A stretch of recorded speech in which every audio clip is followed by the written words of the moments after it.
మాకు మంచి రోడ్లు కావాలి, మురుకాలలో బాగా కట్టాలి, మున్సిపాలిటీ నుంచి శానిటేషన్ వర్కర్లు వచ్చి మురుకాల విషయంలో ఇక్కడ ఉన్న శానిటేషన్ విషయంలో ఎప్పుడు కూడా ఇబ్బంది కలగకూడదు అనేది ప్రధానమైన కోరిక అని చెప్పారు. అంటే ఇన్ని సంవత్సరాల నుంచి పరిపాలించుకుంటూ ఒక రాష్ట్ర ప్రభుత్వం నుంచి మన నిధులు తెచ్చుకొని మన తెనాలి అభివృద్ధి చేసుకునేటప్పుడు ఎందుకు మనటువంటి కనీస మౌలిక సదుపాయాల గురించి ఆలోచించడం లేదు. నిజంగా ఈరోజు పినపాడులో 21, 22, 23 వార్డుల్లో గత నుంచి కూడా మనం చూస్తూనే ఉన్నాం. ఇక్కడ ఎక్కువ మంది పాపం కష్టజీవులు ప్రతిరోజు ఇక్కడి నుంచి బయలుదేరి వెళ్ళి ఎక్కడో చోట చిన్న షాపుల్లోనో లేదా రాడ్ బెండింగ్ పనిలో లేదా చిన్న చిన్న మెకానికల్ షాపుల్లో ఎంతోమంది పని చేసుకుంటూ ఉంటారు. काफ़ी मुसलमान भाई यहाँ पे है, उनको सबको मालूम, क्योंकि ఈ ఏరియాలో అసలు కనీసం ఎక్కువ మంది చప్పట్లు ఇందాక ఎందుకుంటారా అమ్మాయి మాట్లాడుతున్నప్పుడు అంటే ఉపాధి కల్పన కోసం మన బిడ్డలకి మనం చక్కటి ఉపాధి అవకాశాలు కల్పించాలి. ఏదో విధంగా మనం ఇక్కడ ఉన్న ఆటో నగర్ని మనం అభివృద్ధి చేసుకుని ఇంకా పెద్ద ఎత్తున మనం పెట్టుబడులు తీసుకొచ్చేటట్టు, పరిశ్రమలు ఏర్పాటు చేసేటట్టు ఈ ప్రాంతానికి ప్రోత్సహించే విధంగా మనం చేసుకోవాలి. అది కాస్త పోయి ఈరోజు రాజకీయాల్లో కేవలం ఒకరిపైన ఒకళ్ళు ఆరోపణలు చేసుకోవడం, ప్రెస్ మీట్లు పెట్టుకొని తిట్టుకోవడం, దానికే పరిమితం అవుతున్నారు. రాజకీయ అవసరాలు ఇవన్నీ రోజు ఏంటంటే సొంత లబ్ధి కోసం కాదు. మనం ఎన్నికైన తర్వాత ఒక శాసనసభ్యుడిగా, ఒక మంత్రిగా, ఇంకొక ఉన్నతమైన పదవులు మనం తెచ్చుకున్నప్పుడు మన ప్రజల కోసం మనం నిలబడాలి, మన ప్రాంతం కోసం మనం నిలబడాలి. ఇప్పుడు దారిలో నేను వస్తున్నప్పుడు నిజంగా నాకు కళ్ళలో నీళ్ళు వచ్చినాయి. ఒక ముసలాయన పాపం పరిగెత్తుకుంటూ వచ్చి బలంగా నా చేతులు పట్టుకుని, నువ్వు నా బిడ్డకు ఉద్యోగం ఇప్పించావు నువ్వు ఆ రోజున అని ఆయన చెప్పాడు. ఇప్పుడే ఒక మహిళ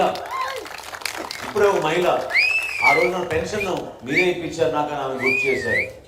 ఒక యువకుడు బహుశా 12-13 సంవత్సరాలు కూడా ఉండవేమో గుర్తు చేస్తున్నాడు. వీళ్ళందరూ మర్చిపోతే ప్రభుత్వ వైద్యశాల కట్టించాం, స్టేడియం కట్టించాం, ఈ ప్రాంతానికి ఈ విధంగా అభివృద్ధి చేస్తామని వాళ్ళు గుర్తు చేస్తున్నారు. అంటే నిజంగా నిజాయితీతోటి పనిచేస్తే, మన ప్రాంతానికి మనం అంకిత భావంతో పనిచేస్తే, ఒక చిత్తశుద్ధితోటి 10 మందిని కలుపుకొని ఎవరికి హాని జరగకుండా కులాలకు అతీతంగా, మతాలకు అతీతంగా, ప్రాంతాలకు అతీతంగా మనం పనులు చేసుకుంటే ఎందుకు మనం అభివృద్ధి సాధించుకోలేము? మీ కళ్ళ ముందే కనపడుతుంది. మీకు పెదరావూరు నుంచి నందివెలుగు వరకు వెళ్ళాల్సిన 4 లేన్ల రహదారి రోడ్డు ఎందుకు ఆగిపోయింది 10 సంవత్సరాల నుంచి చెప్పండి. ఆ రోజున 60 కోట్ల రూపాయలు తీసుకొచ్చి కాలువలపైన అంత అద్భుతంగా మనం నిర్మాణం చేసి, రిటైనింగ్ వాల్స్ అంటారు, ఒక డ్యామ్ కట్టినట్టు కట్టాం. ఆ రోజున అంత అద్భుతంగా మనం ఏర్పాటు చేసుకుని 4 లేన్ల రహదారి మనం కట్టుకుంటే కనీసం మనం నందివెలుగు వరకు కూడా తీసుకెళ్ళలేకపోయాం. నిజంగా నేను ప్రతిరోజు విజయవాడ నుంచి మంగళగిరి నుంచి ప్రయాణం చేసి వస్తుంటే నేను అంకిత భావంతో నిండు మనసుతో చెప్తున్నా మీకు, రేపటి రోజున మీరందరూ కూడా ఆలోచించాల్సింది ఏంటంటే ముందుగా మన బిడ్డలకి ఎక్కడ కూడా ఇబ్బంది కలగకూడదు, రహదారుల్లో మనకి ఎక్కడ ఇబ్బంది కలగకూడదు. వాళ్ళు పాపం కష్టపడి విజయవాడకో గుంటూరుకో ప్రయాణం వెళ్ళొస్తున్నప్పుడు వాళ్ళు ఎవరికి కూడా స్కూటర్లో కానీ ఆటోల్లో కానీ వెళ్తున్నప్పుడు వాళ్ళు ఇబ్బంది కలగకూడదు. ఎట్టి పరిస్థితుల్లో కూడా నేను మీకు మాటిస్తున్నాను, నందివెలుగు పెదరావూరు రోడ్ ఏదైతే మనం ఆ రోజు నిర్మాణం ప్రారంభించామో ఆ రోడ్డు రేవేంద్రపాడు మీదుగా మంగళగిరి వరకు 4 లేన్ల రహదారి పూర్తయ్యేటట్టు మొట్టమొదటి కార్యక్రమం చేస్తానని నేను మాటిస్తున్నాను. ఎంతో అవసరం అది. ప్రతిరోజు ప్రయాణం చేస్తుంటే ఎన్ని గుంటలు, కనీసం గుంటలు కూడా పూడ్చుకోలేకపోయినా ఈ ప్రభుత్వం ఏం చెప్తాం వీళ్ళ గురించి చెప్పండి. నమ్మారు, మనం అందరం కూడా చాలా మంది నమ్మారు. 151 స్థానాలు జగన్మోహన్ రెడ్డి గారికి వైఎస్ఆర్సీపీ ప్రభుత్వానికి ఆ రోజు కల్పిస్తే మెరుగైన పరిపాలన అందిస్తాడు, రాజశేఖర రెడ్డి గారి లాగా వాళ్ళ అబ్బాయి కూడా పరిపాలిస్తాడని నమ్మారు ప్రతి ఒక్కరు కూడా. కానీ కేవలం బటన్ నొక్కేశాను అని చెప్పుకుంటూ పోతుంటే స్థానికంగా మనం పడుతున్న ఇబ్బందుల గురించి ఎవరు కూడా మాట్లాడే పరిస్థితి మీకు ఎటువంటి రూపంలో కూడా ఈ ప్రాంతానికి ఎవరైనా వచ్చి అభివృద్ధి చేస్తామనే విషయం ఎవరు కూడా ముందు రావడం లేదు.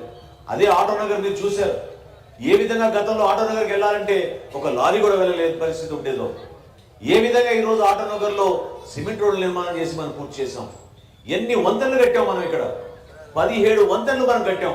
నా 5 సంవత్సరాల అప్పుడు 2009 నుంచి 14 సందర్భంలో ప్రతి వంతెనలో కూడా నేను స్వయంగా నిలబడి నాణ్యతతో కడుతున్నారా లేదా, సరైన రీతిలో కడుతున్నారా లేదా అని చెక్ చేసి ఎవరికి కూడా ఇబ్బంది కలగకుండా ప్రతి కాంట్రాక్టర్కి వాళ్ళు ఏ పార్టీతో ఉన్నా సరే, తెలుగుదేశంలో ఉండొచ్చు, వైసీపీలో ఉండొచ్చు, ఎవరైనా సరే ఒక కాంట్రాక్టర్ మంచి పని చేస్తే అభినందించి అప్పటికప్పుడే వాళ్ళకి బిల్లులు కూడా ఇప్పించే విధంగా అంత అద్భుతంగా మనం నిర్మాణం చేసుకోగలిగాం. ఒక్క పని చేశారా మీరే చెప్పండి, మీరే చూస్తున్నారు ప్రతిరోజున. ఒక్క సిమెంట్ రోడ్ వేసారా, ఒక మురుగు కాలువ కట్టారా? లేదా ఈ ప్రాంతాల్లో మీరందరూ కూడా అడుగుతున్నది చిన్న చిన్న విషయాలు, ఎవరైనా స్పందిస్తున్నారా? స్పందన కార్యక్రమం అంటారు, స్పందించే మనస్తత్వం లేదు వీళ్ళకి. పెన్షన్ గురించి ఎవరైనా వితంతులు పాపం పెన్షన్ గురించి అర్జీ పెట్టుకుంటే 9 మాసాల తర్వాత, సంవత్సరాల తర్వాత మీకు వస్తుందని చెప్తారు. ఏం చేశారు వాళ్ళు ఈ రోజునంటే వాలంటీర్ వ్యవస్థ తీసుకొచ్చారు.